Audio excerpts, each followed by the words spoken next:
This is Optimal Startup Daily, episode 850, How to Find Freelance Jobs When You Have No Experience, by Michelle Schroeder-Gardner of MakingSenseOfSense.com. And I am Dan. I am your host each and every day, including weekends and holidays. And what we do here is pretty simple. We take the best blogs on entrepreneurship and we put them into audio form. So let's jump right into our post for today as we optimize your life. How to Find Freelance Jobs When You Have No Experience, by Michelle Schroeder-Gardner of MakingSenseOfSense.com. If you are interested in starting a freelancing career, you're probably wondering how to find freelance work even though you may have no work experience as a freelancer. Whether you're interested in getting into freelance graphic design, you're looking for freelance writing jobs for beginners, or something else, finding your first client can feel difficult. Mostly everyone has dealt with this problem before. The entry-level job you're wanting to apply for asks that you have experience. The truth is, you need experience in order to gain experience, and this applies to freelancers as well. So how do you gain experience for a job when you don't have any? Here are my tips on how to find freelance work when you have no work experience. 1. Start a blog if you're interested in learning how to find freelance work. If you are looking for tips on how to find freelance work, mainly if you are interested in providing services related to blogging, such as finding freelance writing jobs for beginners, website management, etc., I highly recommend starting a blog of your own. This way you can learn about all of the different things that go into running a website, writing, and more. This can be a great way to gain valuable skills when you have no work experience. Your website can be used as a portfolio or resume for potential clients to look at. Starting a blog of your own is also a good idea to see if you even like the idea of freelancing. You can see what areas you enjoy and what services you wouldn't enjoy. Having a blog of my own is how I got into freelancing. Without it, I don't think I would have tried any of my online side hustles, as I probably would have never thought about them. Also, most of my clients found me through my blog, so I personally know that managing a blog of your own can help attract freelance clients. 2. Submit samples if you have no work experience. If you don't have a portfolio of past work that you have done, you may have to create sample work to show to possible clients.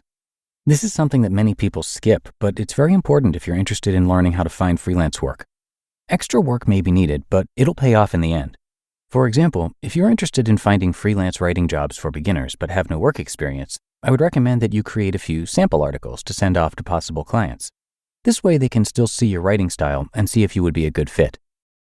3. Look for low-paying or even free work if you have no work experience. In the beginning, I would not get your heart set on extremely high-paying freelance jobs.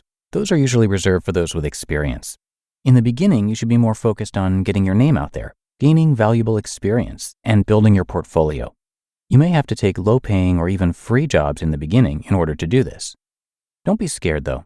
Sometimes these jobs can be great, and many quality news publications don't pay.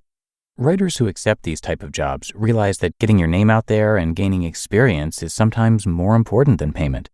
The key to providing low pay or even free work is to find clients that will help you build your portfolio the correct way. Just because you have no work experience doesn't mean that you should be taking any job, as you might actually end up hurting yourself if you take low quality and certain low pay work. Instead, see how your free or low paying work can actually be advantageous to you. And 4, put your name out there. Once you have sample work or a portfolio that you can be proud of, you should start networking with others and reaching out to possible clients. This can feel scary at first, but I promise it's not.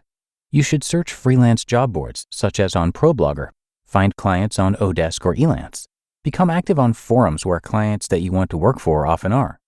Reach out to others and see if they know of any openings, cold email possible leads, and more. The worst thing that can happen is someone will say no. Once you get over that fear, I am sure you'll be able to successfully launch a freelance career of your own. You just listened to the post titled, How to Find Freelance Jobs When You Have No Experience, by Michelle Schroeder-Gardner of MakingSenseOfSense.com. Inflation is running rampant, supply chains are clogged, and the labor market is tight. What does that mean for margins? You might not know. And if you don't know your numbers, you don't know your business. But not every business is in the dark. Over 33,000 businesses know their numbers because they use NetSuite by Oracle, the #1 cloud financial system. NetSuite is the #1 cloud financial system to power your growth. With visibility and control of your financials, inventory, HR, planning, budgeting, and more, NetSuite is everything you need to grow, all in one place. With NetSuite, you can automate your processes and close your books in no time while staying well ahead of your competition.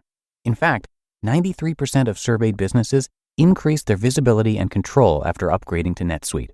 For the new year, NetSuite has a new financing program for those ready to upgrade at netsuite.com/startup. Head to netsuite.com/startup for this special one-of-a-kind financing offer on the #1 financial system for growing businesses. netsuite.com/startup. And thank you to Michelle for the article today. She created Making Sense of Sense to keep track of her financial progress, help readers improve their finances, and help her own personal finances. One example, due to this, she was able to pay off $38,000 in student loans in 7 months. At one point, she lived in an RV touring North America, and these days she lives on a sailboat. She and her husband sold their house and became full-time travelers. And like many of the authors on our shows, she went from being in debt to financially free and documents the journey on her blog. She publishes monthly income updates and shares how she earns over $100,000 a month online. She's pretty open about it, so you can learn a lot. Just check that out at makingsenseofsense.com. But that's it for another edition of Optimal Startup Daily. Hope you're having a great weekend, and I will be back again with you tomorrow. And that is where your optimal life awaits.